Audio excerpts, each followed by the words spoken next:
In this video, we're going to evaluate 10 integrals. So let me show them to you in case you want to pause the video and try these. See if you can do them in 10 minutes or less. You can start anytime you want. I'm going to just, in case you want to hear some more of the discussion, some of the formulas I'll reference here. But if you think you can work these out, go ahead and do it. Here are some of the formulas that we have. The first one, you can factor out any constant. Number 2, integral of du with respect to u is u plus a constant.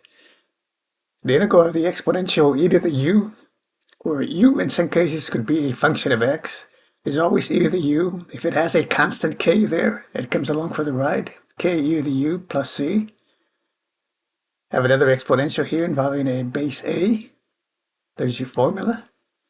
The trig functions we won't look at in this video. We've done some other videos involving the trig functions, but for right now, we'll limit this to the ones I'll point out. Number 9, of course, is your typical setup here for natural log. You can normally see this as du over u, and that's natural log of absolute u, but if it has a constant there, it comes along for the ride.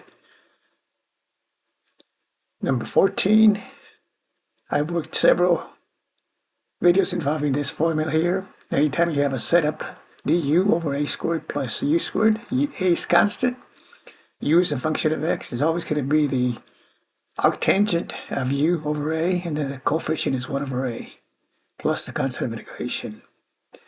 Got a basic rational expression in the form some number, k. Again, this has to be a constant here. Otherwise, this is not going to work in that particular case. It's the natural log. Notice here, the exponent on the x is 1. If it was 2, that'd be different.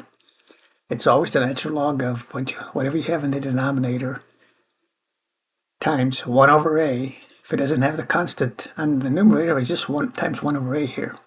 But those are some of the formulas you can refer to. And let's just go through these. So number 1 is 3 over x.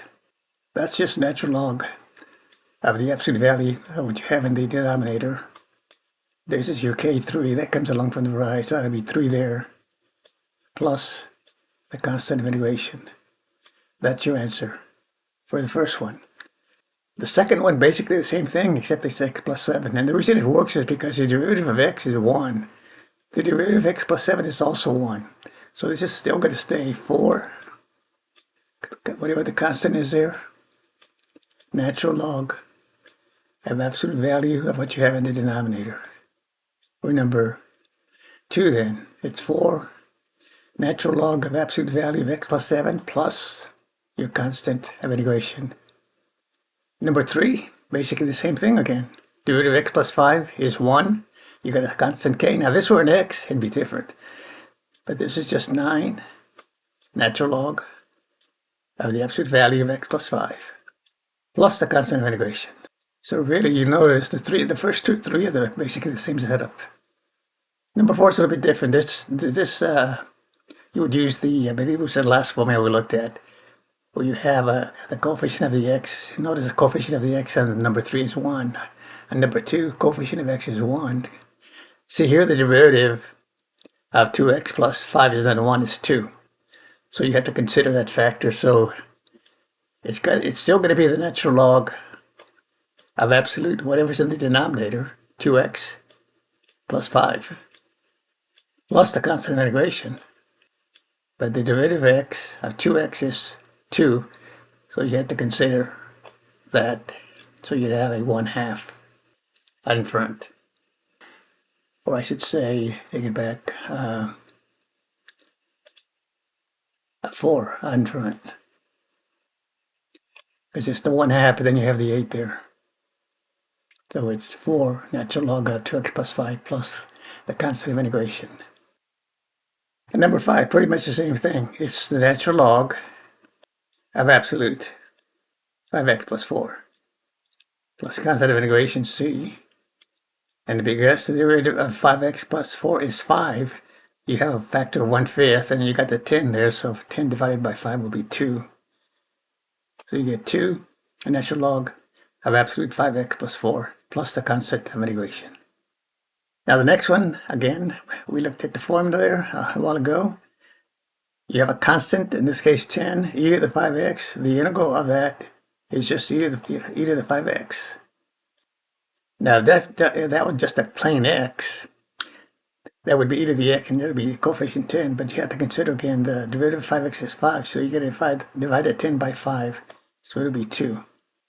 Now you can compute the derivative of these and confirm that it does give you the integrand, plus the constant of integration. For example, here, the derivative of e to the 5x is e to the 5x multiplied by the derivative of 5x. That's your chain rule. It's just 5. 5 times 2 gives you the integrand. So for this one, 2 e to the 5x plus c. Now for number 7, integral of e dx. Notice it doesn't have e to the x, so this is really just a constant. It's like it were a 2. So the integral here would be just dx plus the constant of integration. Ex plus the constant of integration. Now the next one is also an exponential, and I did one like this, and I believe it was the last video. Property of logs allows you to bring this exponent here, make that log, natural log of x to the third, and because the basis here is e, and the base of the log, in this case natural log is e, this simplifies to the integral of x to the third. And then we integrate that. So we add 1 to the exponent, you get 4. Divide by that, we get 4. And then it's plus the constant of integration. So the exponent goes here, gives me x to the third, natural log of x to the third. And the property of logs reduces this to x cubed, and then you integrate x to the 4th over 4, plus the constant of integration. And then the last two are using the same formula. This one was toward the end of the list, but this is a one that had du over u squared plus a squared, or it was a squared plus u squared.